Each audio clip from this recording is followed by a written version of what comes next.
Ma prochaine invitée, elle est politologue, groupe Femmes, Politique et Démocratie, Madame Gaëtane Corriveau. Madame Corriveau, bonjour. Monsieur Montminy, bonjour. Bienvenue à notre émission parce que c'est un peu particulier. Mais d'abord, c'est que, comme politologue, expliquez-nous exactement la carrière, le métier de politologue. Bien, d'abord, merci, M. Montminy, de m'inviter ce matin. Je suis très, très heureuse d'être en contact avec vous, même si c'est par l'intermédiaire d'un écran. Donc, merci beaucoup et j'en profite pour saluer justement toutes les personnes qui sont confinées comme nous et surtout remercier tous les gens qui œuvrent à garder nos gens en santé là, dans les services essentiels. Donc, comme politologue, il y a des gens qui disent politicologue, d'autres qui disent politologue. Donc, c'est un titre qui est accordé lorsqu'on passe par un département de sciences politiques dans les universités. Que l'on commence par faire un baccalauréat, une maîtrise ou des études doctorales. On nous attribue après des diplômes, mais également le titre de politologue. Et ce sont tous les enjeux et les défis politiques, les régimes politiques. C'est tout ce qui touche à la politique, finalement, qui deviennent nos enjeux de recherche et nos objets d'intérêt, comme politologue. OK. Vous faites partie du groupe Femmes, Politique et Démocratie. C'est quoi ce groupe-là? On entend peu ou pas parler du groupe Femmes, Politique et Démocratie. Oui, alors c'est un organisme à but non lucratif, OBNL. C'est un organisme indépendant de tout parti politique et c'est la beauté de notre organisme parce qu'on peut travailler avec tous les partis politiques et plus particulièrement la mission de notre groupe, c'est une mission d'éducation et on vise surtout à accroître la représentation des femmes au sein de toutes les instances décisionnelles, que ce soit au palier municipal, provincial, fédéral, au sein des conseils d'administration des entreprises ou des sociétés d'État, etc. C'est véritablement un des aspects de la mission sur lequel pour lequel le groupe travaille énormément. Et moi, dans ce contexte-là, je suis chargée de projet, politologue et formatrice, mais plus particulièrement pour le volet femmes et gouvernance. Donc, j'ai une approche féministe, je dirais, dans le sens que je travaille à ce que la pleine égalité entre les femmes et les hommes soit véritablement, réellement appliquée. Et parce qu'on sait qu'on a une égalité de droite, elle est reconnue. Par contre, dans les faits, c'est un mythe qu'on doit déconstruire. L'égalité dans les faits, l'égalité réelle n'est pas atteinte, et cela dans plusieurs secteurs de notre société, malgré les belles avancées que le Québec a faites dans les dernières décennies. Est-ce qu'on y arrive à cette égalité, Mme Corriveau? On y travaille fort et on fait de très belles avancées. C'est pas évident. Il reste encore... Pardon? C'est pas évident, surtout dans certains pays. C'est pas évident. Alors, lorsqu'on regarde, par exemple, des secteurs comme l'économie ou le salaire qui est attribué à des femmes, des hommes, vous savez que l'équité, il y a une loi sur l'équité salariale qui a été adoptée en 1996. Mais encore, il reste qu'il y a des écarts salariaux entre hommes et femmes pour des métiers équivalents, je dirais. Et on dit toujours que lorsqu'un homme gagne $1, une femme en gagne autour de 71 sous. Je n'ai pas vérifié récemment, mais c'était ça. Donc, vous voyez que malgré l'égalité de principe, il reste que dans les faits, il y a encore des inégalités et c'est à cela qu'on travaille. Alors, il y a plusieurs inégalités. On pourra se repencher là-dessus, mais il faut déconstruire le mythe que l'égalité est atteinte. C'est parce qu'on a de très belles avancées, mais elles sont fragiles aussi. Il n'y a jamais rien d'acquis de très, très solide, parce que le Québec a connu des reculs, par exemple, au plan politique, et le fédéral aussi. Là, je parle des statistiques au niveau de la représentation des femmes, au niveau municipal, provincial et fédéral. Si on regarde les statistiques au niveau municipal, si on souhaite atteindre la parité qui est ou une zone de parité entre 45 et 55 %, on regarde le taux de mairesse, on est toujours à 18,8 % de mairesse au Québec. Les conseillères, c'est un peu plus élevé. On était autour de 34 %, mais quand même, vous voyez tout le travail qui est à faire et tout le travail qu'on fait depuis des années et des années au groupe Femmes politiques et démocratie, mais il y a plusieurs autres groupes de femmes et d'associations qui sont sur le terrain, qui visent les mêmes objectifs que nous, atteindre l'égalité politique. Tout à l'heure, je vous parlais des inégalités économiques, entre autres, mais là, ça, c'est une inégalité au plan municipal. Au fédéral, on a eu récemment des élections, mais si on a la parité au cabinet, on n'a pas la parité au sein de la Chambre des communes, au sein de la députation, par exemple. Alors, donc, il faut continuer de travailler et c'est ce qu'on fait. Et c'est ce qui m'a amené aussi en Tunisie. Oui, bien, c'est ça. Parlons-en parce que vous êtes récemment allé en Tunisie et ça n'a pas été... vous êtes allé pour de la formation pour des élus ES, bien important de le mentionner, et vous avez vécu un attentat. Oui. Racontez-nous. Alors, c'était un très beau projet, hein, quand vous vous imaginez. Bon, j'ai été invitée, et je remercie l'organisme qui m'a invitée, c'est la Fédération canadienne des municipalités, qui a vu mon parcours professionnel, a vu ce que je faisais, l'implantation de certains projets. Je rappelle qu'à Montmagny, avec le maire Desrosiers, que je salue, l'ex-maire, on a fait simulation. Vous m'aviez reçu d'ailleurs pour parler de simulation. Alors, donc, la Fédération canadienne des municipalités suivait un peu les projets que je développais, simulation, le défi parité, entre autres, et les formations que je donnais. Formation sur le pouvoir, formation sur la gestion du stress, formation en leadership féminin, enfin, le co-développement, etc. Et ils m'ont approché au mois de mai l'an passé pour dire qu'ils étaient intéressés à m'intégrer à une mission canado-tunisienne qui aurait lieu, bon, c'est ça, du 4 mars au 11 mars 2020.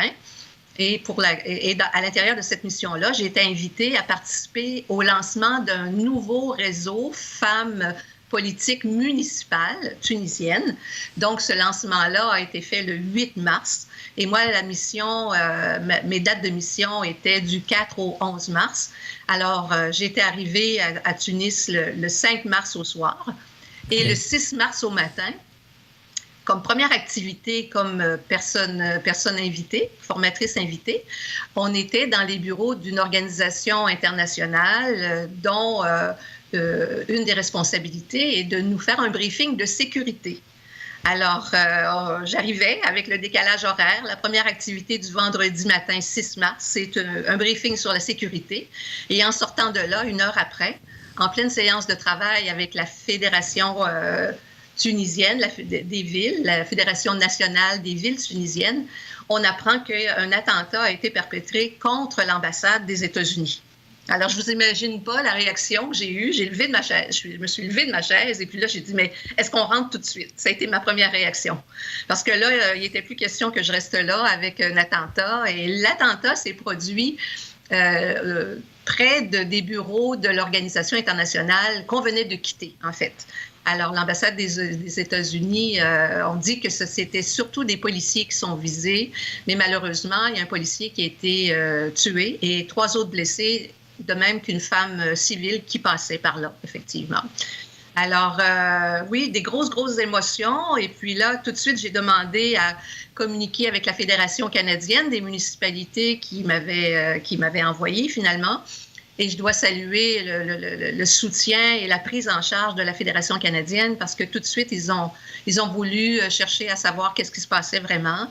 Et ils m'ont demandé de laisser passer 2 jours, les samedis et dimanches, de participer aux activités, mais sous encadrement, et de revenir, de peut-être donner ma décision le lundi.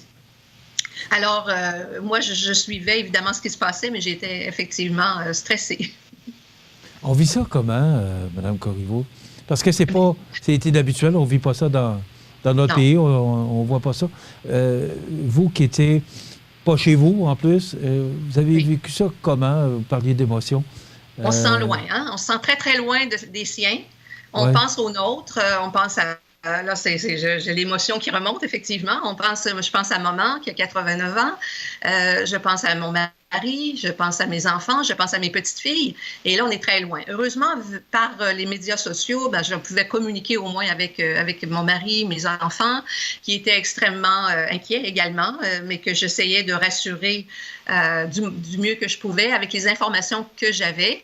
Alors, le vendredi, dans la journée qui a suivi l'attentat, on a mis fin à une réunion de travail et je me suis tout de suite branchée sur ce qui se passait au Québec.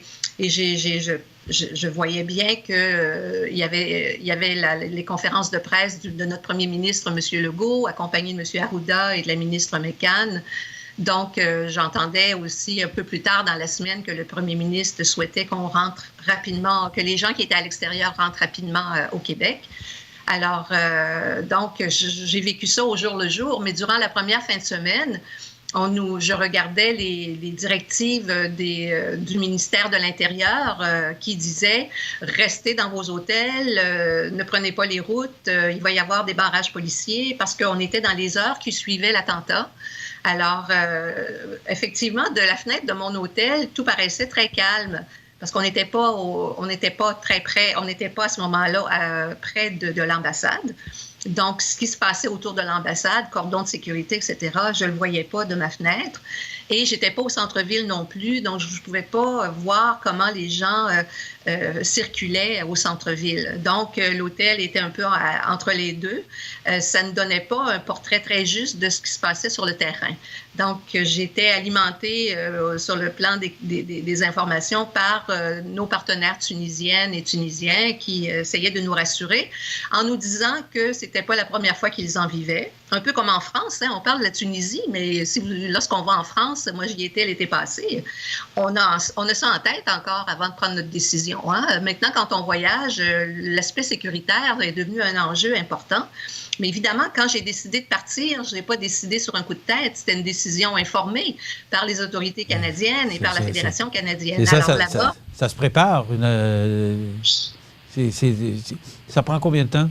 C'est quand même une bonne préparation?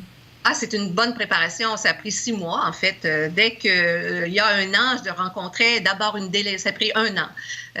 En mai 2019, je rencontrais les gens de la Fédération canadienne qui accompagnaient une délégation tunisienne d'experts internationaux aussi. Et donc, qui, justement, on voulait voir si ce que j'offrais pouvait être adapté, par exemple, au contexte tunisien. Donc, ça a été probant. Et là, à partir de l'automne, les conversations sont devenues plus fréquentes. Et c'était une de mes questions. Déjà en décembre, je me souviens, le 6 décembre, on avait une conférence téléphonique et moi, c'était une de mes questions. La question de la sécurité, évidemment, était importante pour moi. Et on m'a assuré qu'il n'y avait pas de problème à ce moment-là, que c'était sous contrôle, etc. Alors, j'ai informé ma famille, j'ai transmis ces informations-là, je les ai partagées aux miens. Et puis, j'ai dit, je ne pars pas, effectivement. Je pars rassurée. On est bien encadré par la Fédération canadienne et là-bas, les partenaires tunisiens, internationaux et tunisiens nous encadrent très, très bien. La prise en charge a été excellente. Donc, je les remercie à nouveau et je les salue. Donc, lorsqu'on le vit, alors, je suis partie rassurée. Et quand je suis arrivée, vous comprenez que le 5 mars au soir, je ne m'attendais pas à ce que le 6 au matin, il y ait un attentat. Alors, c'était le choc, hein, parce que là, évidemment, je venais à peine de défaire mes valises, mais j'étais prête à sauter dedans. Là, hein, et puis, là, ça tournait vite dans ma tête. Hein? Madame Corriveau, le temps passe très vite. Moi, ce que je voudrais vous demander, c'est est-ce que, cette expérience que vous avez vécue en Tunisie, vous freine pour aller dans d'autres pays ou vous allez poursuivre votre formation? Alors là, la suite avec la Tunisie, c'est qu'évidemment, la suite, probablement qu'elle sera via les vidéoconférences ou les visioconférences. Les formations que j'aurai à donner, c'est pas demain la veille que je vais y retourner, mais on n'en a pas encore discuté. Mais c'est la demande que l'organisme tunisien, la Fédération des villes tunisiennes m'a adressée, de même que l'organisation internationale là-bas. Alors moi, j'ai à converser avec la Fédération canadienne pour voir qu'est-ce qui adviendra. Mais on verra dans le futur. Hein. C'est pareil, comme je disais en entrée de jeu, on regarde ce qui se passe en France. Hein. On continue d'aller en France, même si on connaît les événements qui se passent là. C'est la même chose pour la Tunisie. On verra. Et c'est à suivre. Disons que pour le moment, je ne partirai pas demain matin. OK. Est-ce que ça vous amène et rapidement... par la suite, il y a eu le contexte du coronavirus dans la même semaine. Oui, bien c'est ça. Mais est-ce que ça va... est-ce qu'au Québec, vous promenez pour donner de l'information à ces élus? Oui, je me promène à des élus, à des aspirantes candidates, à des candidates. Alors, moi, j'ai des formations. Notre organisme, le groupe Femmes politiques et démocratie, est un organisme dit national. Donc, on a la possibilité d'aller dans toutes les régions et de s'associer aussi avec des groupes terrain. Donc, on travaille toujours en partenariat, mais nos formations, nos activités, nos colloques, nos congrès sont toujours dans le but d'accroître la représentation des femmes dans les instances décisionnelles. Mais on a un autre volet, parce qu'il ne faut pas oublier que la démocratie, c'est 2 volets. Oui, c'est la démocratie représentative. On élit des représentants via nos processus électoraux, mais c'est aussi la démocratie citoyenne, participative et délibérative. Donc, les citoyens, on a un devoir qui n'est pas seulement d'aller voter aux 4 ans. Alors, on a tout un volet qui est développé au groupe par une de mes collègues qui est en participation citoyenne. Alors, on fait le tour de la démocratie sous ces 2 volets-là. Alors, un organisme qui est très présent, subventionné. Donc, il y a des années où des subventions nous sont accordées, ça va très bien. D'autres années où ça va un peu moins bien. Mais on continue de travailler fort. Et tant que l'égalité n'est pas atteinte, moi, je serai toujours sur les premiers rangs puis au front. Madame Corriveau, c'est tout. Malheureusement, tout le temps qu'on a, mais c'est très intéressant. Bravo pour ce que vous faites. Et ça nous aide à mieux connaître le groupe Femmes, Politique et Démocratie. Alors, merci beaucoup d'avoir été avec nous aujourd'hui. Et puis, prenez soin de vous.